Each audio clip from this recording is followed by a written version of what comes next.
तो पिछली क्लास में हमने देखा था मुख्यमंत्रियों को। जैसा हम जानते हैं कि पहले मुख्यमंत्री हमने बात की रविशंकर, पंडित रविशंकर शुक्ला, फिर पंडित रविशंकर शुक्ला जी के बाद भगवंत राव मंडलोई जी के बाद फिर के.एन. काटजू जी, फिर भगवंत राव मंडलोई जी के बाद फिर डी.पी. मिश्रा, द्वारका प्रसाद मिश्रा जी आए। Okay, DP. मिश्रा जी के बाद फिर गोविंद नारायण सिंह जी के बाद फिर राजा नरेश चंद्र सिंह जी के बाद श्यामाचरण शुक्ला जी, और श्यामाचरण शुक्ला जी के बाद फिर प्रकाश चंद्र सेठी, और प्रकाश चंद्र सेठी जी के बाद फिर कैलाश जोशी, वीरेंद्र सकलेचा, और वीरेंद्र सकलेचा जी के बाद फिर सुंदरलाल पटवा जी, जिसमें से मैंने बताया था कि गोविंद नारायण सिंह जी संवित सरकार के मुख्यमंत्री थे, और बाकी जो कैलाश जोशी जी और वीरेंद्र सकलेचा और सुंदरलाल पटवा जी, ये तीन जनता पार्टी बोलेंगे, है ना। जनता पार्टी से ये मुख्यमंत्री बनाए गए थे, ये सीएम बनाए गए थे। तो अब उसके आगे हम चलते हैं और हम बात करते हैं सुंदरलाल पटवा जी की। जैसा मैंने आपको पहले भी बताया था कि सुंदरलाल पटवा जी के साथ एक ड्रॉबैक क्या रहा कि जब चीफ मिनिस्टर बने तब मध्य प्रदेश राज्य में राष्ट्रपति शासन लागू किया गया।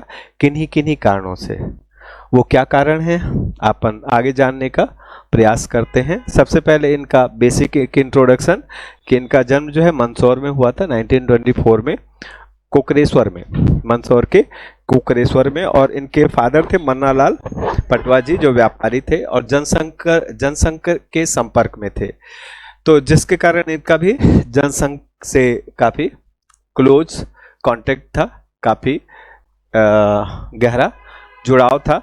इन्हें राजनीति में लाने का श्रेय कुशाभाऊ ठाकरे जी को जाता है। उन्होंने अपना पहला चुनाव 1957 में बसरे विधानसभा से लड़ा और जीतकर विधानसभा के सदस्य बन गए।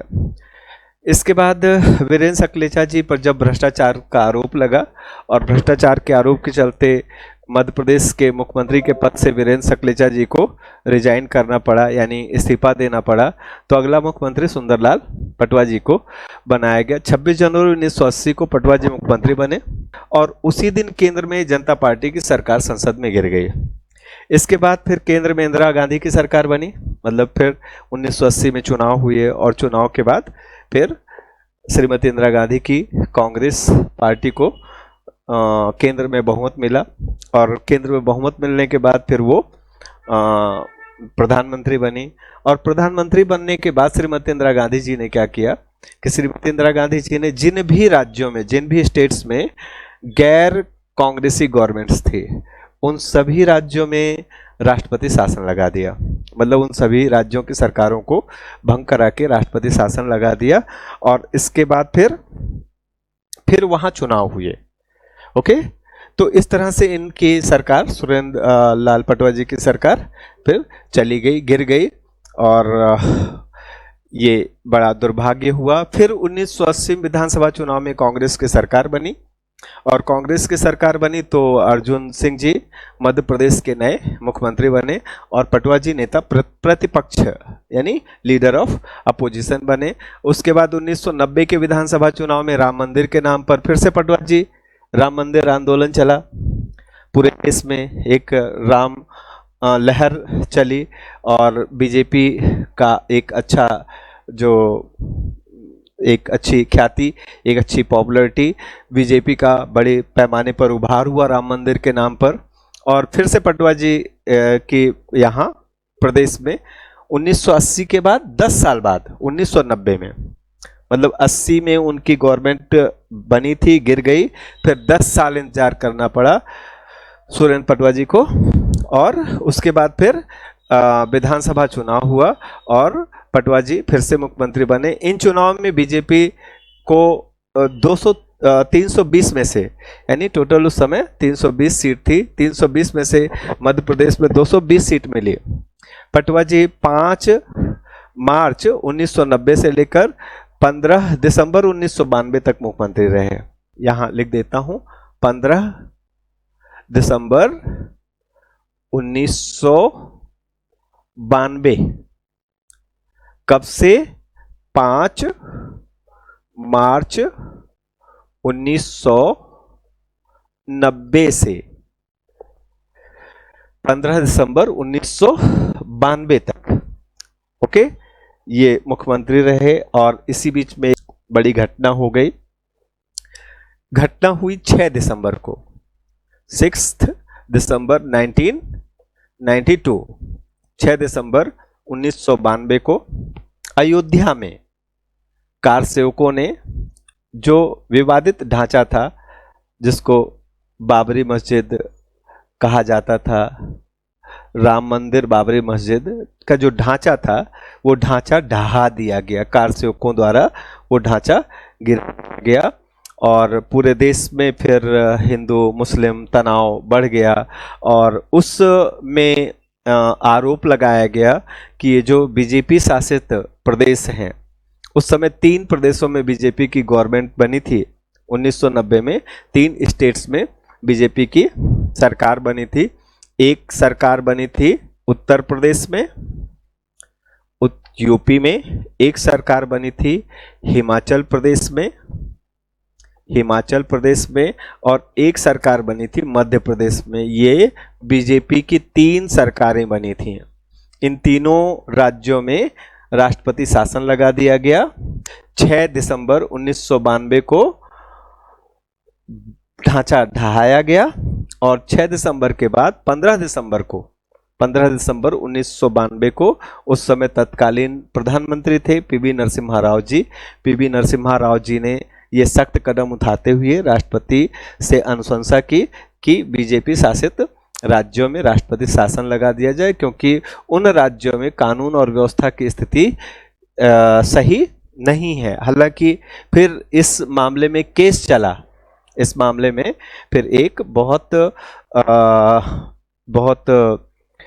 लोकप्रिय सुप्रीम कोर्ट में केस गया, ओके, बोम्मई केस के नाम से जाना जाता है। उसमें सुप्रीम कोर्ट ने अपना फैसला भी सुनाया और सुप्रीम कोर्ट ने फिर कहा कि ये इन राज्यों में राष्ट्रपति शासन लगाना उचित था। मतलब सुप्रीम कोर्ट ने इसको उचित ठहराया। हालांकि जो मामला था वो कर्नाटक का मामला था।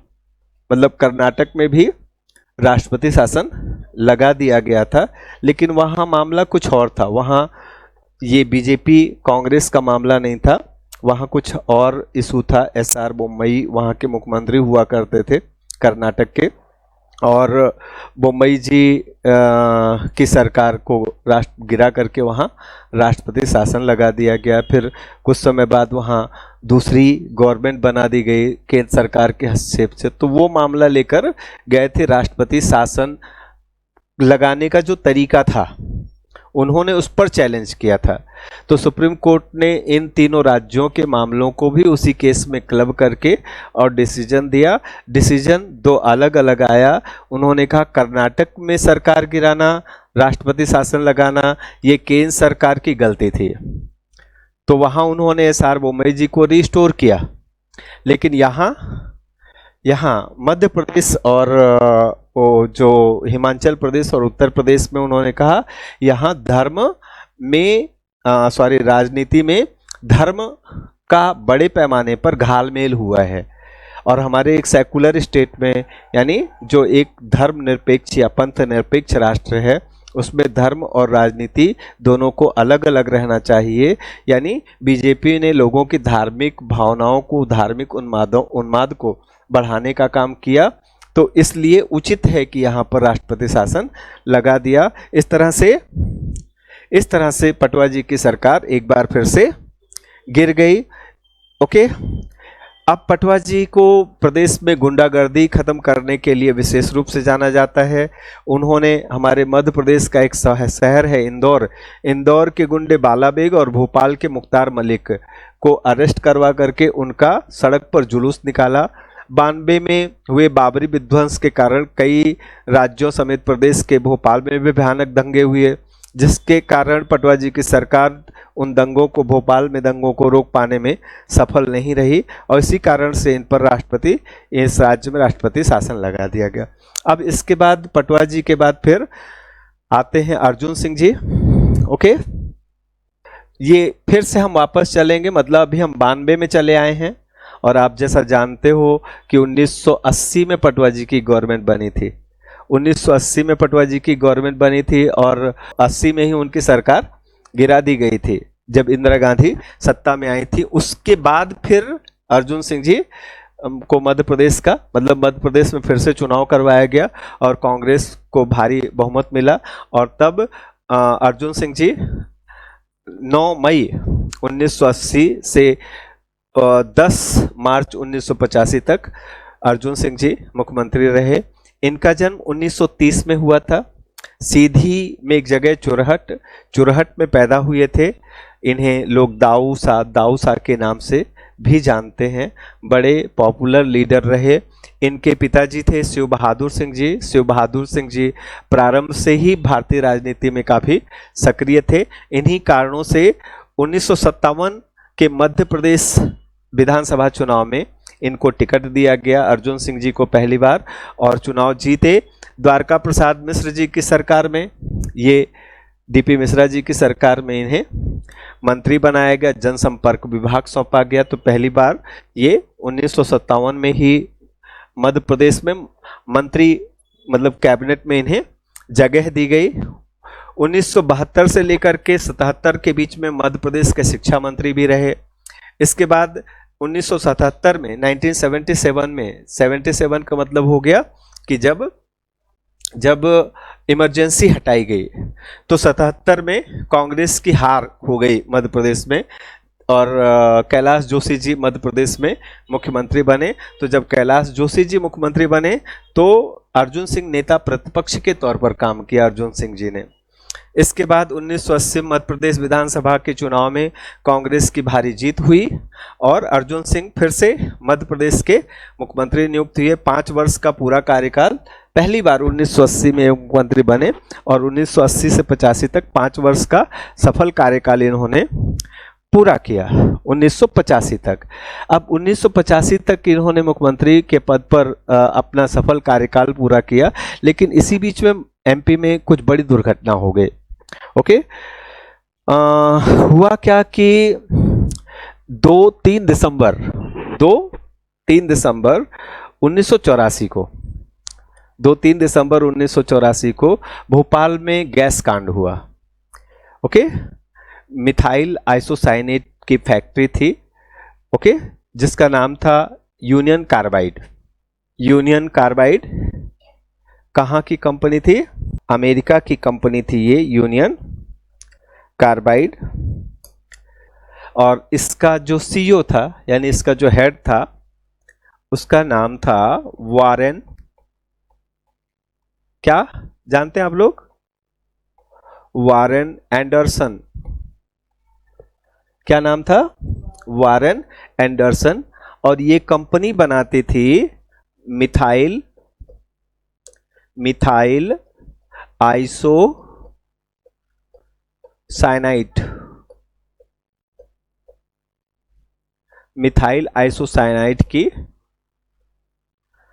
का प्रोडक्शन करती थी। ये मिथाइल आइसोसाइनाइड क्या होता है? ये मिथाइल आइसोसाइनाइड एक बहुत ही खतरनाक पेस्ट कंट्रोल यानी कीटनाशक है। ये कीटनाशक होता है, कीटनाशक। ओके, तो इस मिथाइल आइसोसाइनाइड का उपयोग खेतों में किया जाता है, जिससे कि जो कीड़े मकोड़े होते हैं फसल को नुकसान पहुंचाने से पहले ही भगवान को प्यारे हो जाएं, टै बोल जाएं, है ना। तो क्या हुआ कि ये बात 84 की है, 1984 की है, 1984 की है। और 1983-84 2 साल मध्य प्रदेश को भयानक सूखे का सामना करना पड़ा। मतलब मानसून सामान्य नहीं रहने से मध्य प्रदेश में सूखा पड़ गया। मध्य प्रदेश क्या बोले, लगभग पूरे देश में सूखा पड़ गया, क्योंकि ये मिथाइल आइसोसाइनेट के जो कंपनी फैक्ट्री थी यूनियन कार्बाइड, ये अपने प्रोडक्ट केवल ऐसा नहीं था कि एमपी में ही सेल आउट करती थी, इसका प्रोडक्ट, इसका उत्पाद मध्य प्रदेश में बनता था, बाकी इसका प्रोडक्ट पूरे भारत में भेजा जाता था, पूरे भारत में इसकी सप्लाई होती थी। लेकिन सूखा पड़ जाने के कारण किसानों के खेतों में अच्छी फसल ही नहीं हुई। तो जब फसल नहीं हुई तो जो मिथाइल आइसोसाइनाइड था उसकी डिमांड भी नहीं आई, तो उसकी डिमांड नहीं आई, लेकिन मिथाइल आइसोसाइनाइड लगातार बनता रहा। अब जितनी कैपेसिटी थी फैक्ट्री की, उससे ज़्यादा मिथाइल आइसोसाइनाइड बना करके, यानी जहरीली गैस बना करके स्टोर कर लिया गया था। स्टोरेज कैपेसिटी से ज़्यादा स्टोर कर लिया गया था, तो जो टैंक था मिथाइल आइसोसाइनाइड का, वो टैंक फट गया। ओके, तो इस पर एक राजपाल यादव जी हैं, एक बड़े फेमस एक्टर हैं, उनकी एक मूवी है, फिल्म है, हिंदी में फिल्म है बट टाइटल उसका इंग्लिश में है कि प्रे फॉर रैन। क्या फिल्म का नाम है? प्रे फॉर रैन, मतलब भगवान से विनती कीजिए कि बारिश हो। अगर बारिश हो जाती, अगर समय से बारिश हो जाती तो इतनी बड़ी दुर्घटना भोपाल में घटित नहीं होती, क्योंकि भोपाल की जो फैक्ट्री थी मिथाइल आइसोसाइनेट की, वो फैक्ट्री में इतना माल स्टोर ही नहीं होता कि ऐसी बड़ी दुर्घटना का कोई कारण बनता। अब ये दुर्घटना हो जाने से, यानी वो जो टैंक था, टैंक लीक हो जाने से पूरे भोपाल में गैस फैल गई, जहरीली गैस फैल गई। अच्छा, सुरक्षा कारणों की अनदेखी की गई थी। सुरक्षा कारणों की अनदेखी क्या की गई थी कि जो फैक्ट्री लगाई गई थी, फैक्ट्री के एक तो पहली बात लगाने में ही समस्या थी। लगाने में समस्या क्या थी कि ये जो फैक्ट्री लगाई गई घनी बस्ती में लगाई गई। बहुत सारे लोग सोते सोते रात में दुर्घटना हुई थी, सुबह उठे ही नहीं। लगभग 10 लाख लोग, ऐसा कहा जाता है कि जो मैन मेड जो भी डिसास्टर्स होते हैं, इंडस्ट्रियल डिसास्टर्स होते हैं, उसमें दुनिया के बड़े डिसास्टर्स में से ये भोपाल गैस कांड एक कांड था। इसमें जो दुर्घटना हुई, ये जो डिसास्टर हुआ, ये जो दुर्घटना हुई, उस दुर्घटना के पीछे बहुत सारे कारण थे। पहला कारण ये था कि माल की सप्लाई नहीं होने से कंपनी की कॉस्ट लगातार, मतलब कंपनी की लागत लगातार बढ़ती जा रही थी और कंपनी की इनकम हो नहीं रही थी। तो कंपनी ने इन चीज़ों को थोड़ा बहुत मैनेज करने के लिए सुरक्षा, जो भी प्रोविजंस होते हैं, सिक्योरिटी प्रोविजंस होते हैं, जो भी सिक्योरिटी मेजर्स होते हैं, सुरक्षा से संबंधित जो भी काम होते हैं, उनमें कटौती की, सुरक्षा उपकरणों में कटौती की। जो भी अलार्म सिस्टम, वार्निंग सिस्टम होता है कि एक्सीडेंट के समय पूरा सायरन बजेगा, वो सायरन नहीं बजा। ऐसा होता है कि फर्स्ट मेडिकल फैसिलिटीज होती हैं कि अगर ऐसी कोई दुर्घटना हो जाए तो ऐसी जगहों के लिए प्रोविज़न है कि गैस एब्जॉर्बर्स लगते हैं, मतलब वो फोम होते हैं कि जो गैस लीक कर रही है या निकल रही है तो उसको एब्जॉर्ब कर लेते हैं, फैलने नहीं देते। ऐसा कुछ नहीं था। दूसरी चीज़ की सबसे बड़ी दिक्कत ये थी कि कॉस्ट कम करने के लिए कंपनी ने अपनी लागत को कम करने के लिए क्या किया था कि अनट्रेन्ड वर्कर्स रखे थे। यानी जो वर्कर्स रखे थे उन वर्कर्स को कोई ट्रेनिंग नहीं थी, क्योंकि ऐसे ही अनस्किल्ड अनट्रेन्ड वर्कर्स को कम पैसा दे करके काम कराया जा सकता था। और वारेन एंडरसन का यही ऑब्जेक्ट था कि फैक्ट्री चल तो रही नहीं है, वहाँ से हमें कोई प्रॉफिट तो आ नहीं रहा है, तो ज़्यादा से ज़्यादा कटौती की जाए खर्च में, कम से कम कॉस्ट में फैक्ट्री चलाई जाए। और उस कारण से ये इसका भयानक परिणाम हुआ। और ऐसा कहा जाता है कि इन सारी चीज़ों में इन हमारे जो भूतपूर्व मुख्यमंत्री श्री अर्जुन सिंह जी थे, इनका महत्वपूर्ण रोल था। बड़े पैमाने पर इनको जो यूनियन कार्बाइड थी फैक्ट्री, यूनियन कार्बाइड की तरफ से इन्हें चंदा दिया गया। तो इनका एक वेलफेयर सोसाइटी थी, उस वेलफेयर सोसाइटी को बहुत बड़ा पैसा चुनाव के डोनेशन के रूप में इस कंपनी के द्वारा पे किया गया था। और हुआ ये कि जब ये दुर्घटना हो गई, दुर्घटना के अगले दिन वारेन हेस्टिंग इंडिया आया, उसके नाम से समन जारी हुआ।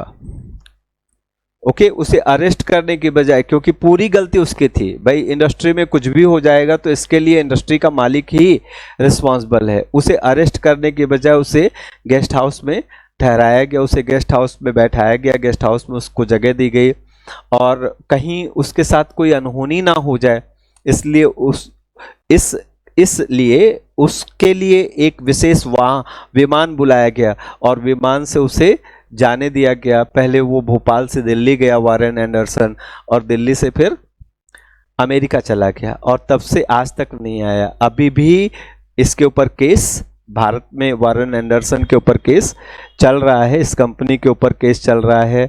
कुछ मुआवजे इस कंपनी ने दिए हैं जो गैस पीड़ित हैं, गैस पीड़ितों के लिए तमाम सारे प्रोविजंस किए गए, उनमें से कुछ लोगों को कुछ पैसा मिला है, कुछ पैसा हॉस्पिटल भी बना गैस पीड़ितों के लिए, भोपाल मेमोरियल हॉस्पिटल के नाम से जानते हैं, वो भी भोपाल गैस कांड के बाद वो सरकार की तरफ से वो भोपाल मेमोरियल हॉस्पिटल बनवाया गया, इस सरकार के पैसे से, सरकारी खर्च से बनवाया गया। तो मेमोरियल हॉस्पिटल, वहाँ गैस पीड़ितों का निःशुल्क इलाज की सुविधा है, बट फिर भी जो कंपनसेशन बनता था पीड़ितों के लिए वो कंपनसेशन नहीं दिया गया। आज भी जो गैस कांड की बरसी हम हर साल 2-3 दिसंबर को मनाते हैं और 3 दिसंबर को हर साल भोपाल में लोकल हॉलीडे रखा जाता है इसीलिए। ओके, तो ये अर्जुन सिंह पर ये आरोप लगा कि इनकी भी मिली भगत थी कंपनी को लगाने के लिए। पहली बात जगह का सिलेक्शन हुआ, जो जगह सस्ती मिल रही थी वारेन एंडरसन को, यानी यूनियन कार्बाइड को जगह सस्ती मिल रही थी, तो जगह सस्ती के चक्कर में घनी बस्ती के बीच में फैक्ट्री डाल दी गई। लोगों ने ऑब्जेक्शन किया, लोगों ने आरोप लगाया, तो इनकी पार्टी के लोगों ने ही, यानी कांग्रेस पार्टी के लोगों ने ही वारेन एंडरसन की तरफ से जवाब दिया कि भाई फैक्ट्री और कहाँ लगाएंगे, जबकि नॉर्म्स हैं, नियम ये हैं कि फैक्ट्री जो शहरी बस्ती होती है, जो बस्ती होती है, बस्ती से दूर कहीं होना चाहिए कि ऐसे किसी एक्सीडेंट, भोपाल के आसपास चारों तरफ ऐसी बड़ी ज़मीन है कि जहाँ कहीं भी जगह, या मध्य प्रदेश में और भी कई ऐसी जगह जहाँ ज़मीन अलॉट की जा सकती थी, दी जा सकती थी, लेकिन सारे सुरक्षा नॉर्म्स की, सिक्योरिटी नॉर्म्स की अनदेखी करके ये सब बहुत बड़ा दुर्घटना हो गया। और इस दुर्घटना से जो हमारे अर्जुन सिंह जी थे, अर्जुन सिंह जी की छवि काफ़ी खराब हो गई। जब फिर से इलेक्शन हुआ तो फिर से इलेक्शन हुआ, फिर से चुनाव हुआ और चुनाव में कांग्रेस की ही सरकार बनी, लेकिन अपनी गिरती हुई छवि के कारण। और एक विवाद और हो गया था। अर्जुन सिंह जी का एक किस्सा और है कि अर्जुन सिंह दाऊ साहब, अर्जुन सिंह जी तो जो थे वो सीधी के रहने वाले हैं।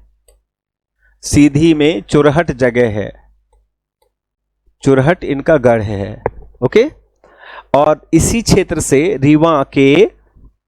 रीवा के एक बड़े लीडर उस समय हुआ करते थे जिनका नाम था श्री निवास तिवारी जी। श्रीनिवास तिवारी जी, इन्हें रीवा का सफेद शेर भी कहा जाता है। पॉपुलर लीडर थे, लोकप्रिय नेता थे, बड़ी। तो एक सिंह और एक तिवारी, और दोनों एक ही क्षेत्र में, मतलब ऐसा समझ लो कि एक ही जंगल में दो शेर, तो उनके आपस में एक दूसरे की नहीं पड़ती थी और बढ़ते बढ़ते मतभेद काफी बहुत ज्यादा बढ़ गए। बहुत ज्यादा मतभेद बढ़ने के कारण श्रीनिवास तिवारी जी और अर्जुन सिंह जी के बीच में ज्यादा मतभेद बढ़ने के कारण फिर हाई कमान को एक्शन लेना पड़ा और श्रीनिवास तिवारी जी ने कह दिया कि अगर अर्जुन सिंह जी को फिर से मुख्यमंत्री बनाया गया तो मैं सत्ता छोड़ दूंगा, मैं कांग्रेस छोड़ दूंगा। उधर रीवा, सतना, सीधी, सिंगरौली तो खैर बाद में जिला बना, यहाँ पर तिवारी जी की ब्राह्मण वोटों में अच्छी पकड़ थी, बहुत अच्छी पहुंच थी। तो कांग्रेस श्रीनिवास तिवारी जी के इस अल्टीमेटम से, इस चेतावनी से डर गई। अर्जुन सिंह जी मुख्यमंत्री बने 1985 में, फिर से मुख्यमंत्री बने। और जैसे ही अर्जुन सिंह जी मुख्यमंत्री बने, मुख्यमंत्री बनने के बाद क्या हुआ, अगले ही दिन उन्हें दिल्ली बुला दिया गया, और दिल्ली गए अर्जुन सिंह जी। ठीक, एक और छोटा सा वाक्य बताता हूं आपको। उसी समय एक लीडर मध्य प्रदेश के एक नेता थे जिनका नाम था मोतीलाल बोहरा जी। मोतीलाल बोहरा जी भी अच्छे खासे बड़े लीडर थे। अब इस बार मोतीलाल बोहरा जी को भी था कि मोतीलाल बोहरा जी पूरी एड़ी चोटी का जोर लगा रहे थे कि उन्हें मंत्रिमंडल में कोई एक पद मिल जाए। ओके, कहते हैं जब किस्मत देती है तो छप्पर फाड़ के देती है। ओके, तो अर्जुन सिंह जी को दिल्ली बुलाया गया। अर्जुन सिंह जी दिल्ली गए ये सोच के कि शायद कांग्रेस हाईकमान उनसे इस मामले में, यानी कांग्रेस हाईकमान का उस समय का मतलब था राजीव गांधी जी शायद उनसे डिस्कशन करना चाहते हैं कि मंत्रिमंडल में किन किन लोगों को तुम शामिल करोगे, है ना। और वहां पहुंचते ही उन्हें एक लेटर दिया गया कि आप तुरंत जाइए चंडीगढ़, ओके, और आपको पंजाब का गवर्नर नियुक्त किया जा रहा है, राज्यपाल बनाया जा रहा है। तो एक दिन के मुख्यमंत्री, यानी मुख्यमंत्री बने, अपनी मंत्रिमंडल भी नहीं बनाई थी कि उन्हें मुख्यमंत्री पद से इस्तीफा देने को कहा गया। मुख्यमंत्री पद से उन्होंने 1985 की बात कर रहा हूं मैं, ये मार्च 1985 की, और इसके बाद उन्हें पंजाब का गवर्नर बना दिया गया। और जो बंदा ये तलाश रहा था कि काश उसे मंत्रिमंडल में जगह मिल जाए, उस बंदे को मुख्यमंत्री बना दिया गया।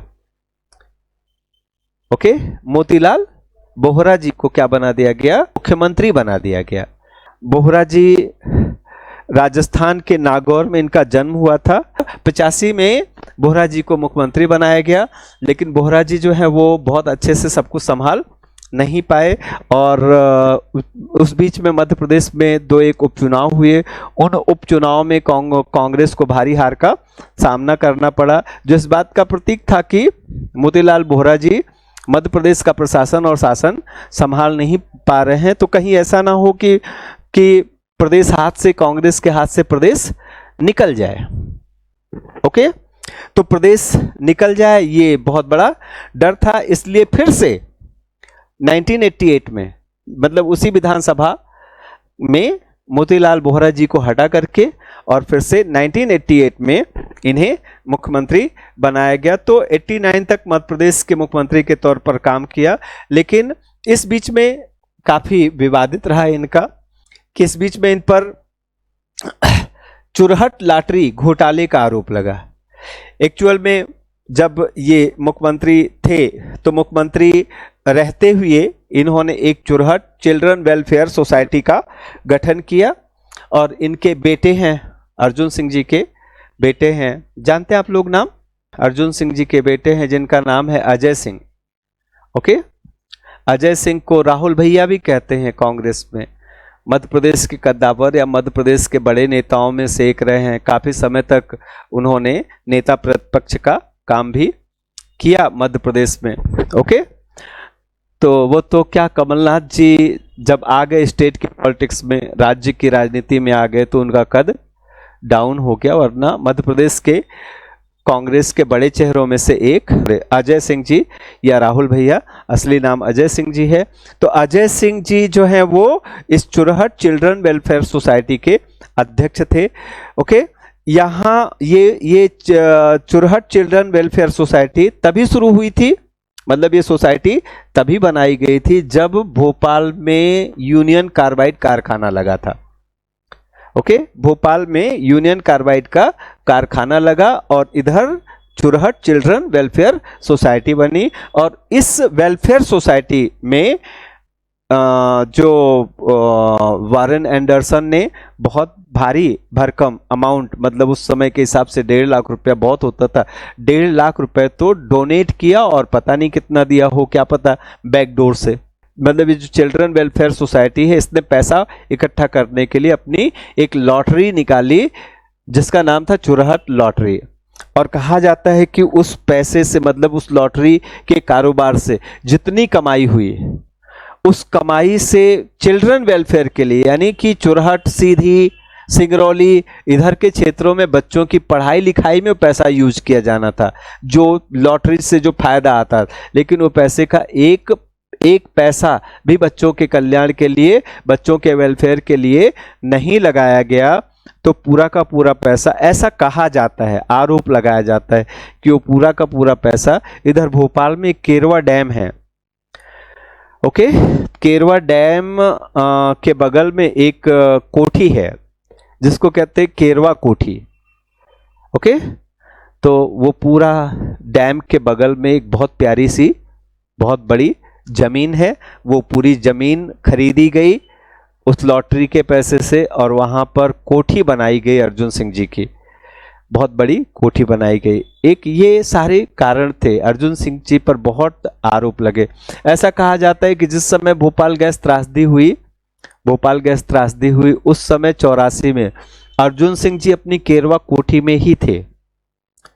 और जब भोपाल में गैस कांड हुआ तो अर्जुन सिंह जी को यहाँ भोपाल में रहना चाहिए था, अपनी जनता के बीच में जाना चाहिए था, लेकिन अर्जुन सिंह जी स्पेशल विमान से भाग गए, भोपाल से ही भाग गए कि कहीं ऐसा ना हो गैस मुझ तक पहुंच जाए।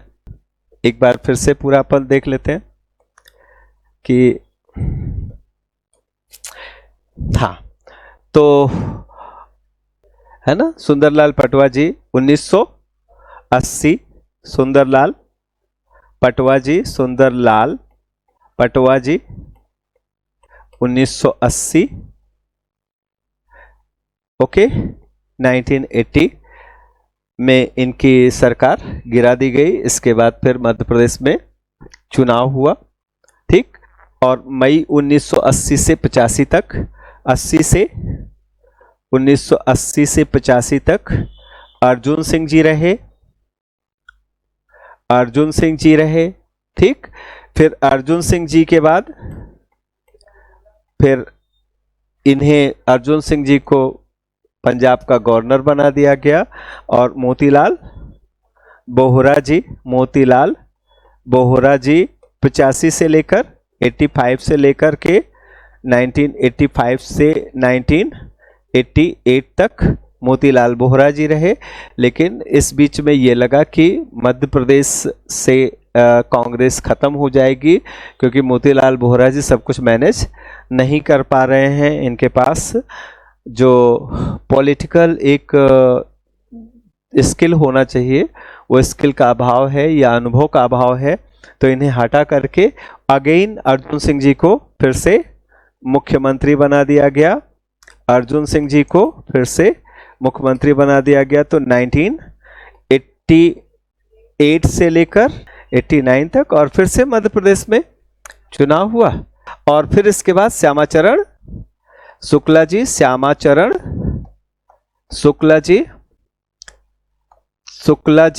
1989 से लेकर और 1993 तक। इसके बाद दिग्विजय सिंह जी आते हैं। दिग्विजय सिंह पहले ऐसे मध्य प्रदेश के मुख्यमंत्री हैं जिन्होंने लगातार 2 कार्यकाल, लगातार 10 वर्ष का कार्यकाल दिग्विजय सिंह ने कंप्लीट किया मध्य प्रदेश में। ओके, तो 10 साल का मतलब हो जाता है कब से कब तक, 1993 से लेकर 2003 तक, 2003 तक। ओके, थोड़ा सा इनके दिग्विजय सिंह जी के बारे में भी देख लेते हैं, दिग्विजय सिंह जी के बारे में भी जान लेते हैं। दिग्विजय सिंह जी का जन्म 28 फरवरी 1947 को ब्रिटिश भारत के तत्कालीन होलकर रियासत अब मध्य प्रदेश में इंदौर में हुआ था। उनके पिता बलभद्र सिंह जी वर्तमान मध्य प्रदेश के गुना जिले के राघवगढ़ रियासत के राजा थे, ठीक, जो कि ग्वालियर राज्य के अधीन आता था। 1952 के चुनाव में वे राघवगढ़ विधानसभा क्षेत्र से स्वतंत्र उम्मीदवार के तौर पर एमएलए भी चुने जाते रहे थे। कौन? बलभद्र सिंह जी, ठीक। इसके बाद 1969 में राघवगढ़ नगर पालिका के अध्यक्ष के रूप में निर्वाचित हुए दिग्विजय सिंह जी। 1970 में विजयराजे सिंधिया ने उन्हें जनसंघ में शामिल होने का प्रस्ताव भी दिया, लेकिन उन्होंने इनकार कर दिया। इनके पिताजी जो थे बलभद्र सिंह जी, वो उनकी काफी करीबी थे जनसंघ से, लेकिन इन्होंने जनसंघ में जाने से इनकार कर दिया। बाद में कांग्रेस पार्टी में शामिल हो गए। 1977 में राघवगढ़ विधानसभा से विधानसभा सदस्य निर्वाचित हुए। 1980 में वो पुनः राघवगढ़ विधानसभा क्षेत्र से निर्वाचित हुए और अर्जुन सिंह सरकार में पहले राज्य मंत्री बने और इसके बाद वो कैबिनेट मिनिस्टर बने। 1984 में वे राजगढ़ लोकसभा निर्वाचन क्षेत्र से 8वीं लोकसभा के सदस्य निर्वाचित किए गए। 1977 में निर्मित इस निर्वाचन क्षेत्र से जीतने वाले वे पहले कांग्रेसी राजनेता थे, लेकिन 1989 में वे इस सीट से भारतीय जनता पार्टी के प्यारेलाल खंडेलवाल से हार गए। उन्होंने 1991 में 10वीं लोकसभा सदस्य बनकर पुनः अपनी हार का बदला ले लिया और फिर से वो लोकसभा के सदस्य निर्वाचित हुए। 1993 में उन्हें मध्य प्रदेश का मुख्यमंत्री नियुक्त किया गया, तो उन्होंने लोकसभा की सीट से इस्तीफा दे दिया। उनके भाई लक्ष्मण सिंह जी 1993 में मध्य प्रदेश के उसी राघवगढ़ विधानसभा क्षेत्र से कांग्रेस के विधायक चुने गए, जो पहले जहां से पहले दिग्विजय सिंह जी चुनाव लड़ते थे। अपने भाई दिग्विजय सिंह के लिए लक्ष्मण सिंह जी ने ये सीट खाली कर दी और इस तरह से राघवगढ़ से दिग्विजय सिंह जी ने चुनाव लड़ा और मध्य प्रदेश के मुख्यमंत्री भी बने और मध्य प्रदेश से विधायक भी बने। हालांकि यह योजना तब विफल हो गई जब एक याचिका दायर की गई जिसमें लक्ष्मण सिंह जी के 1993 के चुनाव की वैधता को चुनौती दी गई। इसके बाद दिग्विजय सिंह जी ने विधायक सुनारायण मीणा द्वारा खाली किए गए चचौरा निर्वाचन क्षेत्र से उपचुनाव जीता। वे 1993 से 2003 तक 1993 से 2000 लगातार 10 साल तक वो मुख्यमंत्री रहे। और आप जानते हो इसी बीच में मतलब 1993 में 1993, 92, 93, 94 में मध्य प्रदेश में पंचायती राज व्यवस्था लागू हुई। पंचायती राज व्यवस्था लागू करने वाला मतलब पंचायती राज व्यवस्था को प्रदेश में लागू करने वाला मध्य प्रदेश पहला राज्य बना, ठीक। 2003 से वे पुनः राघवगढ़ विधानसभा निर्वाचन क्षेत्र से विजयी हुए, लेकिन उनकी पार्टी को भाजपा से हार का सामना करना पड़ा। मतलब प्रदेश में मतलब वो तो जीत गए राघवगढ़ से, लेकिन प्रदेश में उनकी गवर्नमेंट नहीं बन पाई। 2003 में प्रदेश में बीजेपी की गवर्नमेंट बनी। 2003 में फिर 2014 में उन्हें मध्य प्रदेश में से राज्यसभा सदस्य के लिए चुना गया।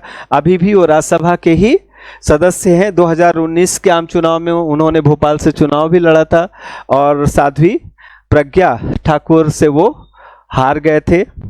तो इसके बाद जब 2003 में मध्य प्रदेश में बीजेपी की सरकार बनी, 2003 में मध्य प्रदेश में बीजेपी की गवर्नमेंट बनती है, तो फिर उमा भारती जी मध्य प्रदेश की नई मुख्यमंत्री बनती है। उमा भारती जी मध्य प्रदेश की पहली महिला मुख्यमंत्री के तौर पर भी जानी जाती हैं। उमा भारती जी के बारे में अगर मैं बताऊं तो 3 मई 1969 को उमा भारती जी का जन्म टीकमगढ़ जिले में हुआ था। ओके, कहाँ हुआ था? टीकमगढ़ में हुआ था इनका। और ये कृष्ण भगवान का भजन गाती थी और श्रीमद् भागवत गीता का पाठ करती थी। तो काफ़ी लोकप्रिय हो गई थी ये साध्वी के तौर पर। एक समय था जब हमारे भारत में 2 साध्वियाँ बहुत लोकप्रिय हुई, एक उमा भारती जी और एक साध्वी ऋतंभरा। इन दोनों जो साध्वियों की पॉपुलैरिटी डे बाय डे बढ़ती जा रही थी, दिन प्रतिदिन बढ़ती जा रही थी। टीकमगढ़ से लोधी कम्युनिटी फैमिली से बिलोंग करती हैं, मतलब caste wise she is Lodhi. तो लोधियों का टीकमगढ़, दमोह और आसपास के क्षेत्रों में काफ़ी ज़्यादा रुतबा, काफ़ी दबदबा है। तो इन उमा भारती जी की ख्याति, इनकी प्रसिद्धि, इनकी लोकप्रियता जैसे जैसे दिन प्रतिदिन बढ़ती जा रही थी, तो इन्हें बुला लिया राजमाता विजयाराजे सिंधिया जी ने। और राजमाता विजयाराजे सिंधिया जी ने भारती जी से कहा कि आप बीजेपी ज्वाइन कर लीजिए। बीजेपी यानी भारतीय जनता पार्टी को आप जैसे लोकप्रिय लोगों की काफ़ी ज़रूरत है, क्योंकि भारतीय जनता पार्टी अभी प्रदेश में अपना पैर पसार रही थी, अपना पैर फैला रही थी। तो उमा भारती जी ने बीजेपी ज्वाइन कर ली और खजुराहो से चुनाव लड़ने का प्रस्ताव दिया। खजुराहो से 1984 में इन्होंने चुनाव भी लड़ा। ओके, चुनाव लड़ना स्वीकार कर लिया, लेकिन उमा भारती जी की हार हुई। फिर भी उमा भारती जी मध्य प्रदेश की राजनीति में एक, या भारत की राजनीति में एक पहचान बन चुकी थी। धीरे धीरे इनका जो कांटेक्ट बढ़ता चला गया। इनका ये उमा भारती जी कांटेक्ट में आ गई आडवाणी जी के, उमा भारती जी कांटेक्ट में आ गए एक उस समय के बड़े बीजेपी लीडर हुआ करते थे गोविंदाचार्य जी, जो संगठन का काम संभाल रहे थे। उमा भारती जी उनकी खास बन गई, बहुत करीबी बन गई उनकी। और इन सारी चीज़ों का फ़ायदा उन्हें 1989 के लोकसभा चुनाव में मिला और इस बार खजुराहो से फिर उन्हें टिकट दिया गया और खजुराहो से इस बार वो सांसद बनने में सफल रही। हालांकि 1992 के बाद मध्य प्रदेश से बीजेपी सत्ता से दूर ही रही, लेकिन राम मंदिर आंदोलन में उन्होंने सक्रिय भागीदारी की और उमा भारती जी और साध्वी रितंबरा जी के कैसेट बिकते थे। इतनी पॉपुलरिटी, पूरे देश की लोकप्रिय नेता ये बन चुके थे।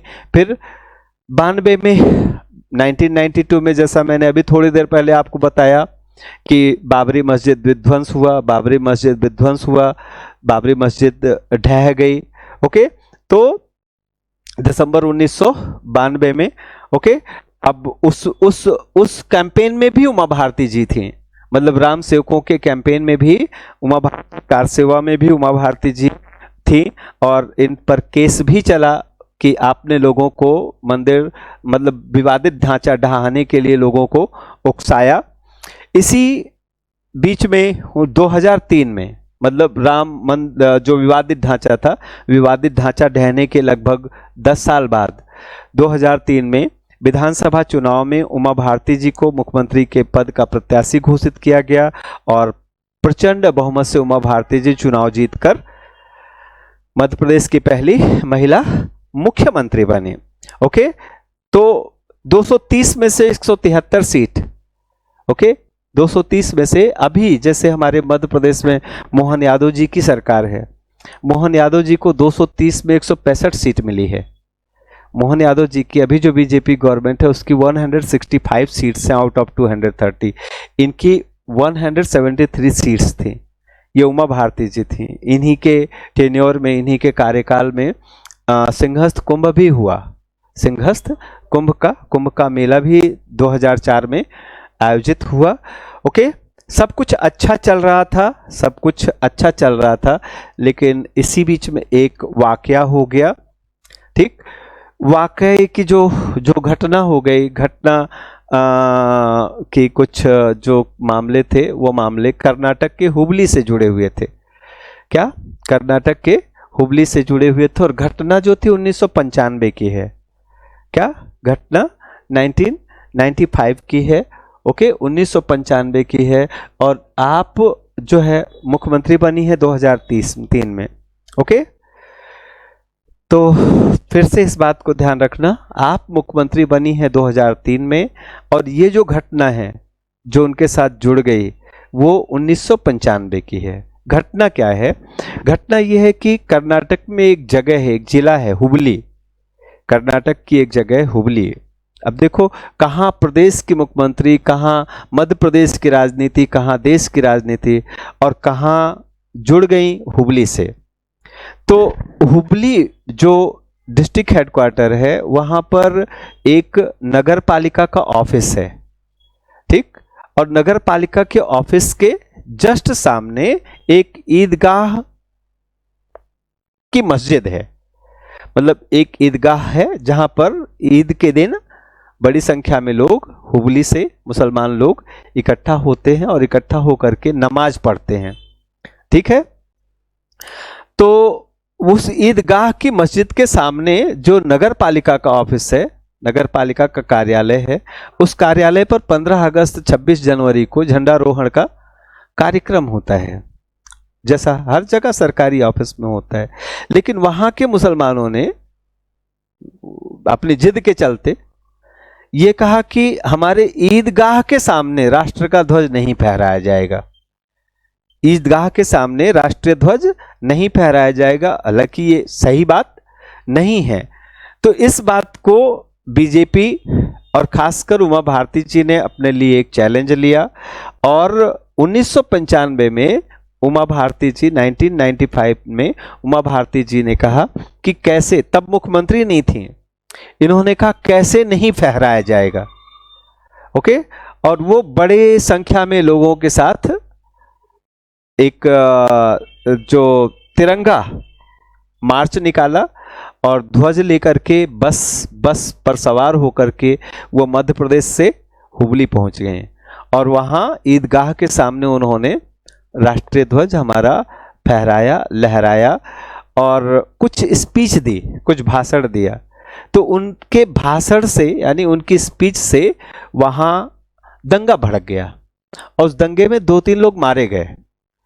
तो ऐसा आरोप लगाया गया उमा भारती जी के ऊपर कि उमा भारती जी ने उपद्रव फैलाने में महत्वपूर्ण भूमिका निभाई, इसलिए उन पर केस चला, ओके। अब बात हो गई थी 2003 की, बात आ गई 2003 की, 2003 की। फिर उन पर समन आया कि आपको हाजिर होना है, आपके खिलाफ अरेस्ट वारंट निकला है। उमा भारती जी चाहती तो किसी भी तरह से इस चीज को मैनेज कर सकती थी। मैनेज करने का मतलब ये होता है कि चाहती तो कोर्ट से, भाई डिस्ट्रिक्ट कोर्ट का ऑर्डर था, चाहती तो स्टे ले लेती और स्टे लेकर के उसको हाई कोर्ट में, कर्नाटका हाई कोर्ट में उसको चैलेंज करती तो 5 साल तो ऐसे आराम से निकल ही जाते उनके मुख्यमंत्री रहते हुए। लेकिन उमा भारती जी ने सोचा, ये 2003 की बात आपको बता रहा हूं, 2003 नहीं, सॉरी 2004 की बात मैं आपको बता रहा हूं कि उमा भारती जी ने सोचा, क्या सोचा कि भैया अगर राष्ट्रीय ध्वज के नाम पर अगर मैंने मुख्यमंत्री का पद छोड़ दिया तो शायद इसका बेनिफिट, इसका पॉलिटिकल बेनिफिट मिलेगा। लोग ये सोचेंगे कि देखो उमा भारती जी कितनी बड़ी वाली नेता है कि राष्ट्र के स्वाभिमान के लिए, राष्ट्रीय ध्वज, राष्ट्रवाद के लिए उन्होंने सत्ता को लात मार दिया। तो उन्होंने मुख्यमंत्री पद छोड़ करके अपने ही एक खास थे, उनके बहुत क्लोज करीबी थे मध्य प्रदेश की राजनीति में, बाबूलाल गौर जी को मध्य प्रदेश का मुख्यमंत्री बनाया और उन्होंने कहा कि जब मैं कहूंगी तब आप पद छोड़ देना, मतलब ये मामला थोड़ा सा सलट जाए, इसके बाद फिर मैं वापस आऊंगी। और ये चली गई कर्नाटक, वहां इन्हें अरेस्ट कर लिया गया और इन्होंने मुख्यमंत्री का पद छोड़ दिया, ठीक। इसके बाद अपना जो कुछ भी था फॉर्मेलिटीज पूरी करके वो वापस आई, ओके। वापस आई तो उन्होंने बाबूलाल गौर जी से बोला कि अब आप छोड़ दीजिए मुख्यमंत्री का पद। बाबूलाल गौर जी ने मना कर दिया। बाबूलाल गौर जी ने कहा कि ठीक है, मतलब मना क्या कर दिया, अनसुना कर दिया, नेग्लेक्ट कर दिया कि ठीक है। इस तरह से उमा भारती जी के हाथ से सत्ता निकल गई। बाबूलाल गौर जी प्रदेश के मुख्यमंत्री के तौर पर, अगले मुख्यमंत्री के तौर पर बहुत अच्छा नहीं कर पा रहे थे, ओके। इतना बड़ा प्रदेश संभाल पाना बाबूलाल गौर जी के बस की बात नहीं थी। वो तो परिस्थिति वश उन्हें मुख्यमंत्री बना दिया गया था, ओके। बार बार ये दावा करती रही, एक बीजेपी हाईकमान पर भी प्रेशर डालती रही कि अब मैं पाक साफ हो चुकी हूं, अब मुझ पर कोई केस नहीं है, अब बाबूलाल गौर जी को हटाइए और मुझे मेरी गद्दी वापस सौंपिए। लेकिन हुआ उल्टा। हुआ क्या उल्टा कि अब बीजेपी हाईकमान ने ये निर्णय लिया कि न बाबूलाल गौर और न उमा भारती, एक नया चेहरा, बिल्कुल नया नवेला चेहरा, जिसकी हालांकि पृष्ठभूमि, जिसका बैकग्राउंड मध्य प्रदेश से था, शिवराज सिंह चौहान को अगला मुख्यमंत्री बना करके भेज दिया गया। तो ठीक बाबूलाल गौर जी रहे। बाबूलाल गौर जी के बाद ठीक बाबूलाल गौर जी के बारे में भी थोड़ा सा जान लेते हैं। इनका जन्म 2 जून 1929 को उत्तर प्रदेश में हुआ था, प्रतापगढ़ जिले में। इनके पिताजी बाबूराम यादव जी एक पहलवान थे जो भोपाल में आकर बस चुके थे। बाबूलाल गौर जी ने अपनी स्नातक की पढ़ाई उज्जैन के विक्रम विश्वविद्यालय से पूरी की थी। इसके बाद वो भोपाल आ गए। अपना राजनीतिक जीवन आरंभ करने से पहले भोपाल टेक्सटाइल मिल में और उसके बाद एक शराब बनाने वाली कंपनी में उन्होंने भोपाल में ही काम किया।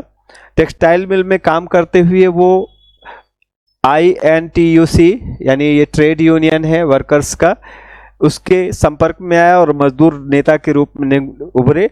आगे चलकर ये RSS से जुड़ गए, जिसका फायदा उन्हें 1974 में जनसंघ के उम्मीदवार के रूप में चुनाव लड़कर मिला और मध्य प्रदेश विधानसभा के 1974 में आप सदस्य बने। 1975 में आपातकाल लगा तो बाबूलाल गौर जी को 19 माह की जेल हुई। बाबूलाल गौर जी को बुलडोजर मंत्री की उपाधि मिली थी। PWD मिनिस्टर थे, तो मध्य प्रदेश में कई सारी जगह को इन्होंने खाली कराया था। भोपाल को साफ सुथरा सौंदर्य, जहां भी अतिक्रमण हुआ था वहां इन्हें जगह दी गई थी। ओके, इसके बाद बाबूलाल गौर जी के बाद आ गए शिवराज सिंह चौहान जी। अगले चीफ मिनिस्टर हुए शिवराज सिंह चौहान जी।